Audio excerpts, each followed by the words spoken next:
اس حضرت علی المرتضیٰ پر ہمارا ایمان، ہماری جان، سب کچھ قربان ہو۔ ان کو تو مان لیا، ہجرت کی رات جس ابو بکر صدیق نے مصطفیٰ کو کندھوں پہ سوار کیا، اس ابو بکر کو مانتے ہوئے کیا مسئلہ ہے؟ جس کو سرکار نے کندھوں پہ سوار کیا اس حضرت علی کو بھی ہم مانتے ہیں، اور ہجرت کی رات جس ابو بکر صدیق نے مصطفیٰ کو کندھوں پہ اٹھایا اس ابو بکر صدیق کو بھی ہم مانتے ہیں۔ اسی لیے تو محبت والے نے کہا کیا شان میں سناؤں تمہیں یار غار کی۔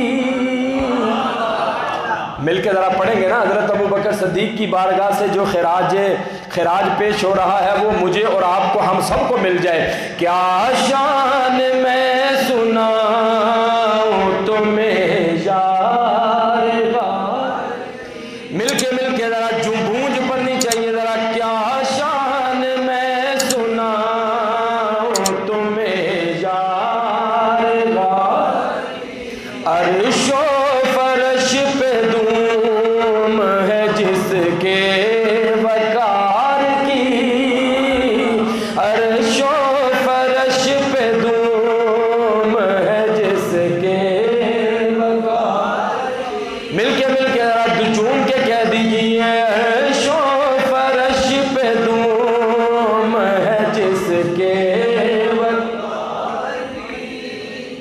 تو ہم ان کو مانتے ہیں الحمدللہ اللہ کے فضل و کرم سے۔ حضرت عثمان، اگر حضور صلی اللہ علیہ وسلم کی تم بیٹیوں کو نہیں مانو گے تو پھر حضرت عثمان غنی کو ذوالنورین کیوں کہا جاتا ہے، دو نوروں والا؟ اس لیے کہا جاتا ہے نا، آپ کی دو بیٹیاں حضرت رقیہ اور حضرت ام کلثوم رضی اللہ تعالیٰ عنہما، یہ یکے بعد دیگرے دونوں حضرت عثمان غنی کے نکاح میں اللہ کے رسول نے عطا فرمایا۔ اور ایک روایت میں آتا ہے کہ جب دونوں کا وصال ہو گیا تو اللہ کے محبوب صلی اللہ علیہ وسلم نے کیا ارشاد فرمایا؟ آج کوئی ایک بیٹی کا رشتہ دے نا الا ماشاءاللہ تو وہ تنگ ہوتا ہے، دوسری بیٹی کا رشتہ دینے کے لیے وہ تیار نہیں ہوتا، اور اگر دے گا تو اس سے یہی ثابت ہوتا ہے کہ اگر پہلی بیوی اس کی فوت ہو گئی تو وہ کہتا ہے چلو میں دوسری بیٹی بھی دے دیتا ہوں، تو اسی کو دوسری بیٹی دے گا نا جس بندے پر اعتماد ہے۔ پہلی کوئی ذلیل کیا ہو تو دوسرے کا رشتہ کون دے گا؟ حضرت عثمان غنی کو دیکھے ایک بیٹی کا رشتہ دیا، پھر دوسری کا سرکار نے کیوں دیا؟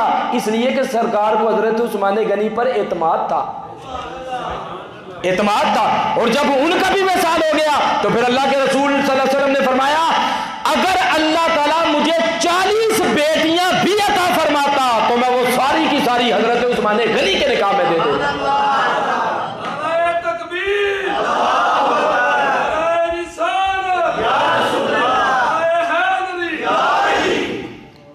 تو اس حضرت عثمان غنی رضی اللہ تعالیٰ عنہ کو بھی تو مانو نا، ان کو مانتے کیا ہوتا ہے؟ حضرت ابو بکر صدیق رضی اللہ تعالیٰ عنہ، حضرت عمر فاروق رضی اللہ تعالیٰ عنہ کو آپ دیکھیں، اللہ کے محبوب صلی اللہ علیہ وسلم نے ان کو بہت زیادہ مقام و مرتبہ عطا فرمایا ہے۔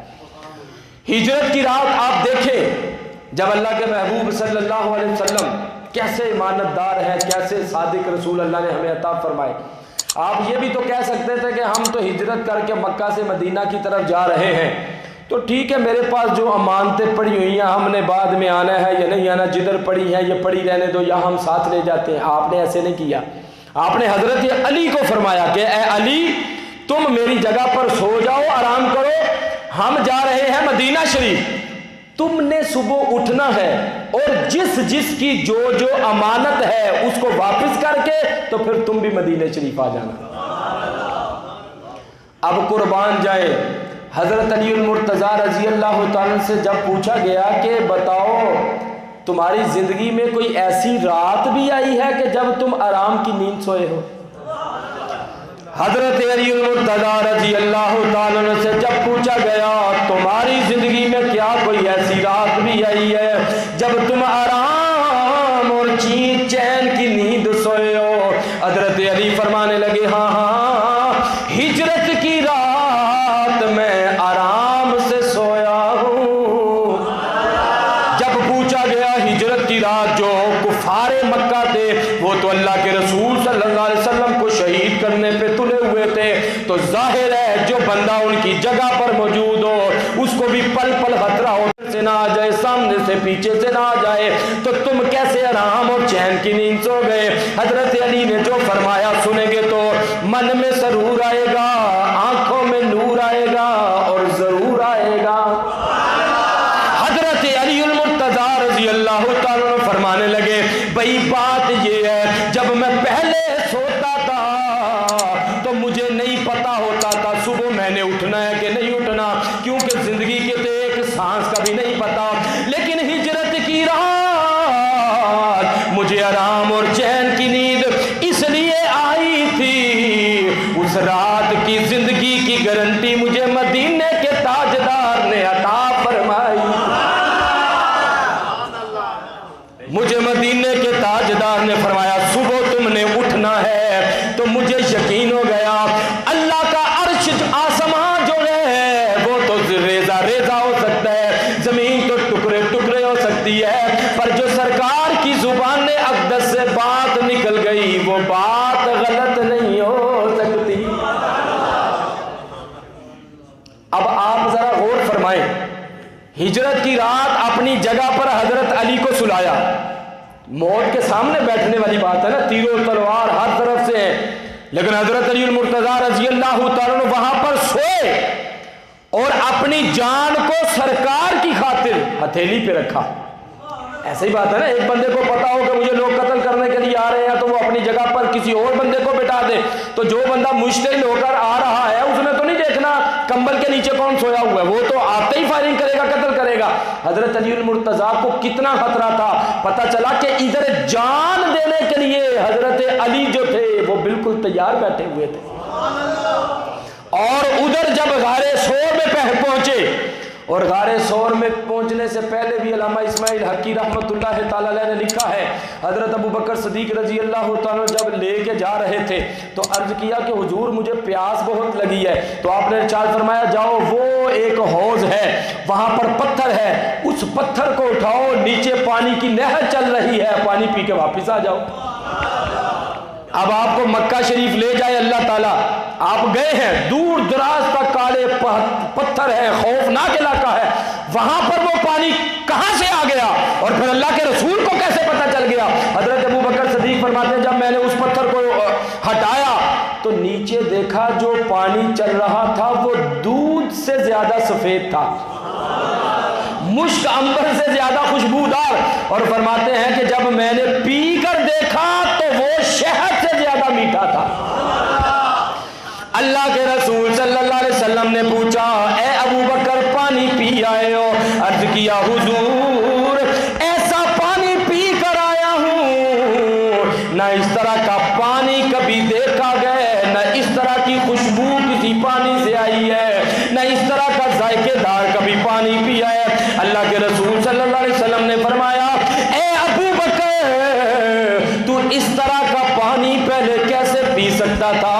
یہ صرف اللہ تعالیٰ نے تیرے لیے جو جنت کی نہر آب کوثر ہے, اس کوثر سے اللہ نے تیرے لیے یہ پانی بھیجا ہے,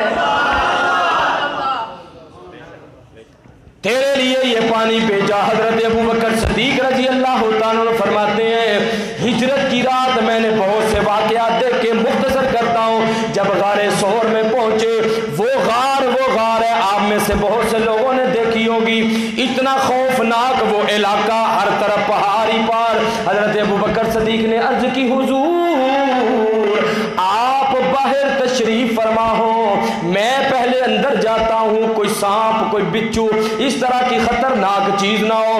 جتنے سوراخ تھے حضرت ابو بکر صدیق نے اپنی قمیض اتار کر بند فرما دیے, سارے سوراخ بند کیے. اور آپ علماء سے سنتے ہیں کہ ایک سوراخ باقی رہ گیا, اس پر حضرت ابو بکر صدیق رضی اللہ تعالیٰ نے اپنی ایری کو رکھ دیا اور کہا یا رسول اللہ صلی اللہ علیہ وسلم آپ تشریف فرما ہو جائیں. اب علماء تو یہاں تک فرماتے ہیں کہ وہ سانپ جو تھا اس نے ڈنگ مارا تو کیوں ڈسا اس نے؟ کہا کہ وہ بھی کافی دیر سے منتظر تھا, اس کو پتا تھا اللہ کے رسول یہاں تشریف فرما ہونے والے ہیں, وہ تو اس لیے ڈنگ مار رہا تھا تاکہ اپنا پاؤں ہٹاؤ, میں بھی آمینہ کے لال کے چہرے کی زیارت فرما لوں. محبت سے یار, محبت سے ذوق کا مظاہرہ کرے نا. پتہ چلا کہ اتنی بڑی داڑیاں رکھ کر اور تہجد بھی پڑھتے ہیں، عقیدہ درست نہیں، حضور کی عظمت کو نہ پہچان سکے، اور ایسے انسانوں سے تو وہ جانور بہتر ہیں جن کو پتا تھا یہ عام نہیں ہے، اللہ نے اس کو پوری کائنات کے لیے رسول بنا کر بھیجا۔ اب میں عرض یہ کر رہا تھا، آپ خود بتائیں، اب ذرا عقیدہ میں بیان کرنے لگا ہوں، انشاءاللہ عقیدہ سنیں گے تو رات کو سوئے ہوں گے تو آنکھ کھلے گی تو زبان سے سبحان اللہ کی صدا نکل رہی ہوگی۔ ہمیں کیسی مطابقت والا عقیدہ اسلام نے عطا فرمایا ہے۔ ہجرت کی رات اپنی جگہ پر حضرت علی کو سلایا، ادھر غار ثور میں حضرت ابو بکر صدیق سانپ کے منہ پر اپنے پاؤں کو رکھ کے بیٹھے ہوئے ہیں۔ پتہ چلا کہ ادھر حضرت علی جام دینے کے لیے تیار ہے، ادھر ابو بکر صدیق جام دینے کے لیے تیار ہے۔ سارے بولیں، سارے بولنا۔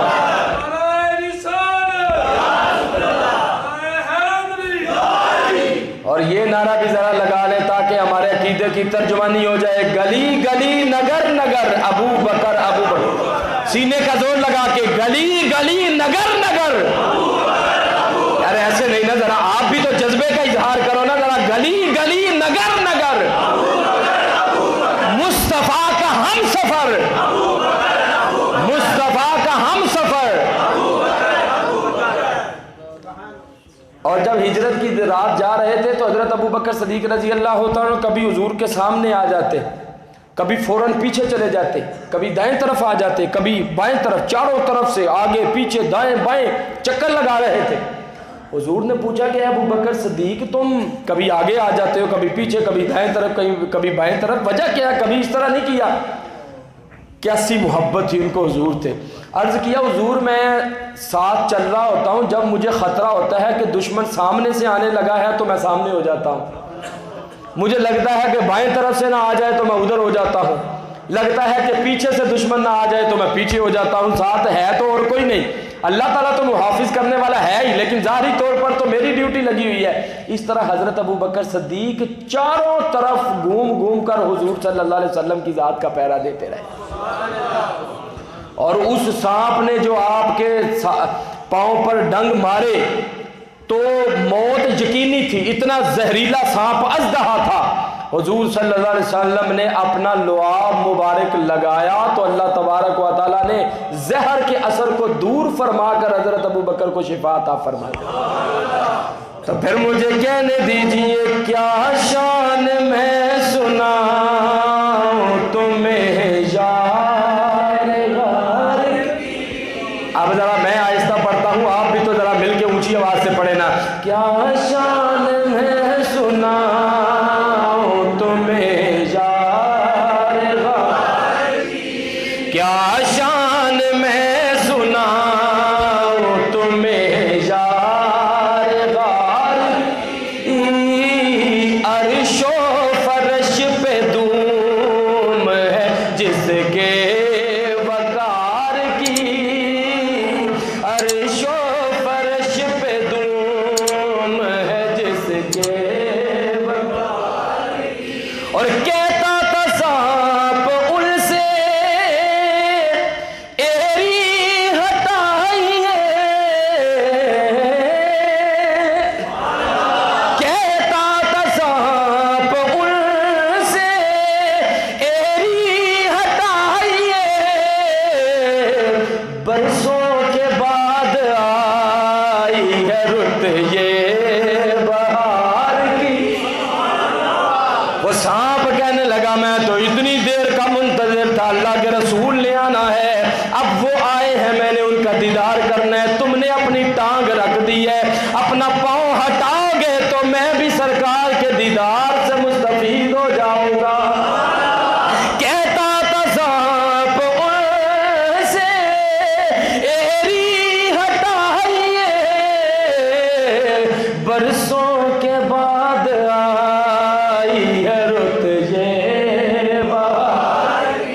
پڑھو پڑھو یار، مجھے تو بڑا لطف آ رہا ہے، آپ بھی بوجھ سمجھ کے نہیں، اس کو ذرا لطف سرور سمجھ کے مزہ لے کے ذرا آپ بھی پڑھے نا۔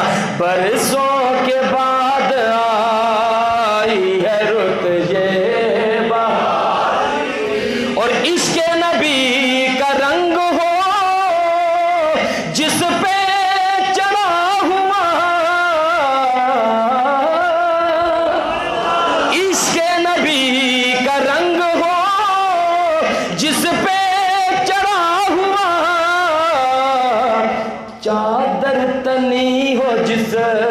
پہ محمد کے پیار کی چادر تنی ہو، جس پہ محمد کے پیار کی۔ آپ یقین جانیں کہ مجھے بھی 2 سال پہلے عمرہ شریف کی سعادت نصیب ہوئی، اور آپ کو بھی پتہ ہونا چاہیے اور پتہ ہوگا کہ 5000 فٹ کی بلندی پر ہے غار ثور، اور ہم نے بڑے بڑے بوڑھے لوگوں کو دیکھا، بوڑھی بوڑھی عورتیں جو تھیں، ایک بندے کی ٹانگ نہیں تھی، بڑی مشکل وہ سہارے سے چل رہا تھا۔ تو ہم نے واپسی پہ اس سے پوچھا کہ یار تم بھی اتنی دور چلے جاؤ گے؟ تو وہ جو بوڑھے بوڑھے لوگ تھے وہ کہہ رہے تھے ساڈا سونا چلا گیا، سانو جاندیا کی ہوندا ہے۔ اتنی محبت ہے۔ اور گستاخ کئی ادھر بھی ہوتے ہیں جو روک رہے ہوتے ہیں، بھئی ادھر تم کیا کرنے آگے ہو، جاؤ جا کے طواف کرو۔ ان کو یہ پتہ نہیں، آپ یقین جانیں کہ غار ثور میں اللہ آپ کو لے جائے، ابھی بھی سرکار کے وجود پاک کی وہاں سے خوشبوئیں آ رہی ہیں۔ تم کہتے ہو کیا لینے جا رہے ہو؟ او بدبخت، تجھے یہ پتہ نہیں جس مکے میں سرکار کے قدم لگ جائے، اللہ فرماتا ہے لا اقسم بہذا البلد، مجھے اس مکہ شہر کی قسم ہے۔ تم کیا کہ کہتے ہو کیا لینے جاتے ہو جس کا ذکر اللہ نے قرآن میں فرمایا اذ ہما فی الغار، غار ثور جہاں پر مصطفیٰ کے قدم لگے، اس غار کا ذکر اللہ نے قرآن میں بیان فرما دیا۔ تم کہتے ہو کیا لینے جاتے ہو؟ وہاں پر آج بھی سکون ہے، وہاں پر آج بھی اللہ تعالیٰ برکتوں کا نزول فرماتا ہے۔ وہاں پر کھڑے ہونے کی جگہ نہیں ہے، بمشکل آدمی بیٹھ ہی سکتا ہے۔ تو 3 دن 3 راتیں حضرت ابو بکر صدیق رضی اللہ تعالیٰ عنہ بیٹھے رہے، اور حضرت حضور صلی اللہ علیہ وسلم کا جو سر مبارک تھا وہ حضرت ابو بکر صدیق کی گود میں تھا۔ اور جب وہاں سے باہر آئے، اب آپ خود دیکھیں نا، حضور ایک توجہ فرمائے تو ڈوبا ہوا سورج عصر کے مقام پہ آ جاتا ہے، ایک توجہ فرمائے تو چاند 2 ٹکڑے ہو جاتا ہے، ایک توجہ فرمائے تو پتھر بھی کلمہ پڑ جاتے ہیں، سرکار ایک توجہ فرمائے تو مردے بھی زندہ ہو جاتے ہیں، ایک توجہ سے چاند 2 ٹکڑے ہو جائے تو جس ابو بکر صدیق پر مصطفیٰ نے 3 دن 3 راتیں توجہ فرمائی، اس ابو بکر صدیق کا کیا مقام ہوگا؟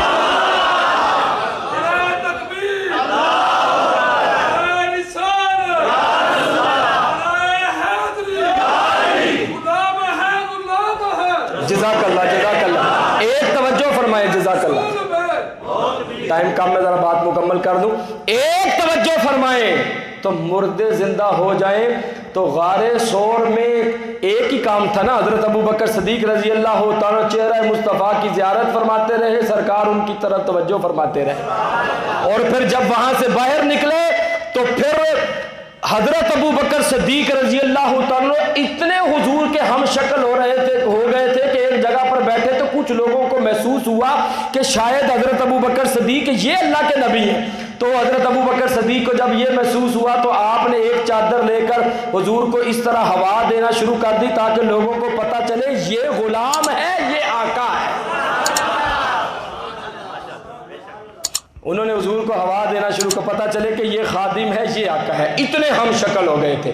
تو آج اگر کوئی نہیں مانتا تو ان کے مقام میں تو کوئی فرق نہیں پڑے گا، ہاں جو ان کو مانتا ہے اس سے اللہ بھی خوش ہوتا ہے، اللہ کے محبوب بھی خوش ہو جاتے ہیں، تو ان کا بہت زیادہ مقام و مرتبہ ہے۔ ٹائم چونکہ ہو چکا ہے، اب آپ بھی کام کاج چھوڑ کے تشریف لاتے ہیں تو زیادہ آگے جانا مناسب نہیں ہے۔ ابھی بہت سی باتیں میرے ذہن میں ہیں، انشاءاللہ کچھ باتیں اگلے جمعۃ المبارک آپ کی مہذب سماعتوں کی نظر کریں گے۔ دعا ہے اللہ تبارک و تعالیٰ میری اور آپ سب کی حاضری کو اپنی بارگاہ میں شرف قبولیت عطا فرمائے۔